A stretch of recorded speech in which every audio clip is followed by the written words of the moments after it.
Good morning everyone. अभी हम लोग एनसीईआरटी का क्वेश्चन नंबर 11 जनरल एंट्री का, जिसमें हमारा फर्स्ट क्वेश्चन है बिजनेस स्टार्ट विथ कैश। तो ये क्वेश्चन का आंसर आपको डिस्प्ले पे वीडियो में दे दिया गया है, जिसको आप लोग वीडियो में देख सकते हैं। फिलहाल हम इसको एक्सप्लेन कर दे रहे हैं। क्वेश्चन और आंसर दोनों आपको इस वीडियो में दिया हुआ है। तो बिजनेस स्टार्ट किया, तो बिजनेस स्टार्ट जब हम करते हैं तो हमारे पास कैश रिसीव होता है। तो जब कैश रिसीव होता है तो हमने आपको बताया है कि पर्सनल अकाउंट का रूल होता है cash account DR to capital account. तो इसमें दिया है कि बिजनेस स्टार्टेड विथ कैश 75,000। तो इसका ट्रांजैक्शन होगा जनरल में। जब हम पोस्टिंग करेंगे जनरल में, तो जनरल में हम लिखेंगे जनरल में कि cash account DR to capital account being business started with cash 75,000 debit and 75,000 credit. Second entry है दिसंबर 7 को परचेज गुड्स फॉर कैश, यानी कैश में हमने कुछ गुड्स खरीदा।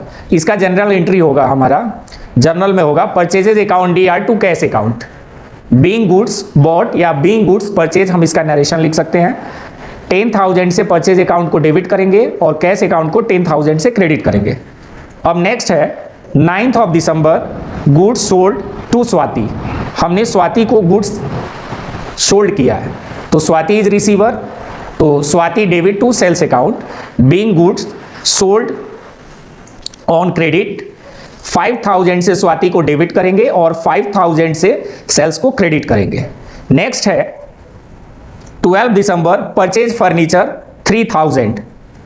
तो फर्नीचर हम रिसीव कर रहे हैं, तो furniture account DR to cash account 3,000 से फर्नीचर को डेबिट करेंगे और 3,000 से कैश को क्रेडिट करेंगे बीइंग फर्नीचर बॉट या बीइंग फर्नीचर परचेज्ड। अब एक नेक्स्ट एंट्री है December of 18 cash receive from Swati in full settlement. जब फुल सेटलमेंट का क्वेश्चन आता है तो बहुत लोग कंफ्यूज हो जाते हैं, तो इसमें कंफ्यूज होने की जरूरत नहीं है। इसमें लिखा है कि cash receive from Swati in full settlement, यानी कैश रिसीव, ये अमाउंट है 4,000। तो इसमें हम सबसे पहले क्या करेंगे कि कैश अकाउंट को डेबिट करेंगे, लिखेंगे कैश अकाउंट DR। और जब भी सेटलमेंट का क्वेश्चन आता है तो डिस्काउंट साथ में होता ही है। तो cash account DR to cash account DR discount allow account DR to Swati.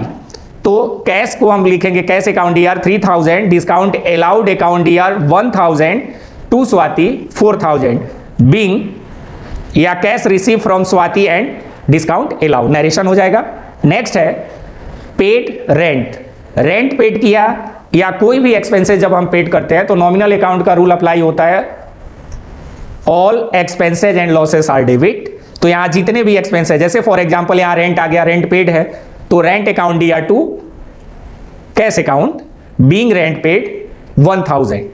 And next है सैलरी पेड किया, तो ये भी हमारा नॉमिनल अकाउंट है, salary account DR to cash account being salary paid, जिसमें आपका सैलरी पेड किया है 1,500। तो कैश अकाउंट को सैलरी को डेबिट करेंगे 1,500 से सैलरीज अकाउंट DR और टू कैश अकाउंट 1,500। तो ये हमारी जनरल एंट्री हो गई एनसीईआरटी का क्वेश्चन नंबर 11 और रिकॉर्डिंग ऑफ ट्रांजैक्शन चैप्टर से लिया गया है।